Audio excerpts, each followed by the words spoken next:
Hello, this is Dale Flatt. Welcome to another episode of Austin Code Compliance and Joe Fairview. This is 66,001 Manchac Road. We are in Garrison Park, and you can see here's the park here. The swimming pool's back off this direction. What's of interest today is this building here.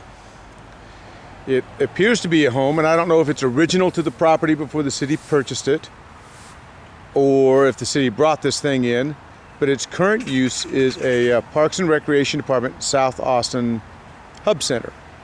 So you can see it has a front yard. But what's of interest is the building has burglar bars on it. If this is in fact an office, then there doesn't appear that that if somebody needed to get out of a window in the event of an emergency, they'd be able to get out, because these type of bars are not the type that you can push a release from the inside. And so we're going to walk around the facility and take a look at what could be potential code violations. This whole property was zoned SF2 or 3 a couple of years ago, according to city maps. A look today actually shows it as P for parkland, which is consistent with its use. But we're going to look at how they're using the property and things like that. So we see we have all kinds of wiring, whether it's, I'm sure it's not electrical, but it's for data and things like that coming through here. There's an ordinance about maintaining property in a safe condition. We see we have a hole going in underneath the house. This is a pier and beam house. What's of immediate interest is these Morgan buildings here, and you can see that they are wired in for electricity. And so back when this was an SF2 or 3, these buildings would not have been permitted to be within 5 feet of a property line. And of course, the whole park is a property line, so one could argue that. But this is one of the things that code department often goes after homeowners for, that their buildings are too close to a fence line. They used to say it was a fire code violation. Now it's just whatever it is. But we have obvious electrical here that is hooked up to these buildings, and a review of the city's permit process doesn't show any permits for any of this electrical work. We're going to come along here and we can see they have a tendency to store large pieces of equipment here. And I don't know if all of this equipment is for this site, or, as I suspect, this site is used as a distribution center for equipment and materials for parks in South Austin. But one of the things that the city code is very clear about is protecting trees. So for Mr. Mbezi, Mike Mbezi, this is for you.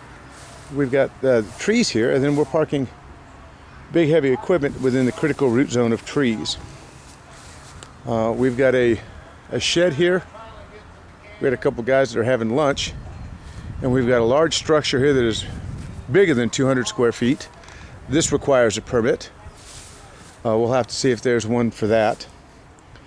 We have old dead lawnmowers and such sitting around. We have another mobile mini here.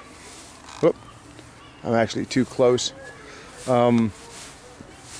That's here. So a review of the site plan will determine if all of these uses are approved.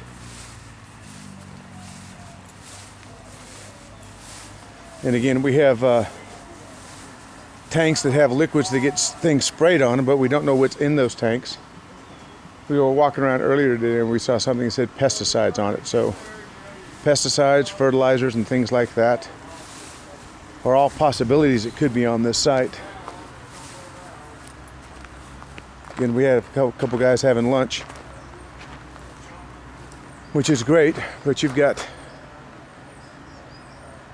chemicals on top of the flammable storage locker here. Dump trucks, and again, you have trees with critical root zones, and we're just parking cars and packing things all over this site.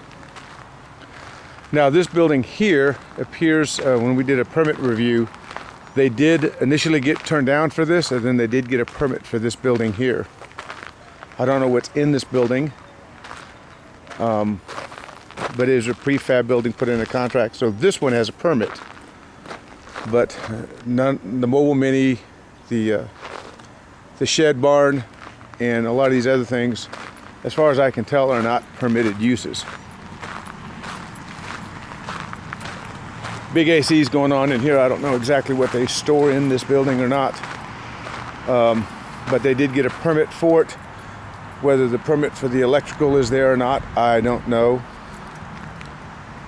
This is the building here. Then we're again back to the other side. You can see all the vehicles that are stored here. And again, the back side of the building is just covered up, all the windows.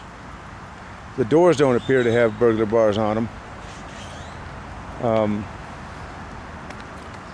But you can see that there's a lot of storage happening on this side. Big light system for the maintenance yard. Here's the container we saw earlier, and it's a mobile mini, and it says pesticide storage. I believe with the city, if you're going to store pesticides and fertilizers and things like that, they should be properly placarded with what's inside. But again, here's a nice big tree, and we're just, any place they can park a vehicle, they're going to park a vehicle in here. So we'll turn this into our friends at Code Compliance and see about these little buildings, that storage, the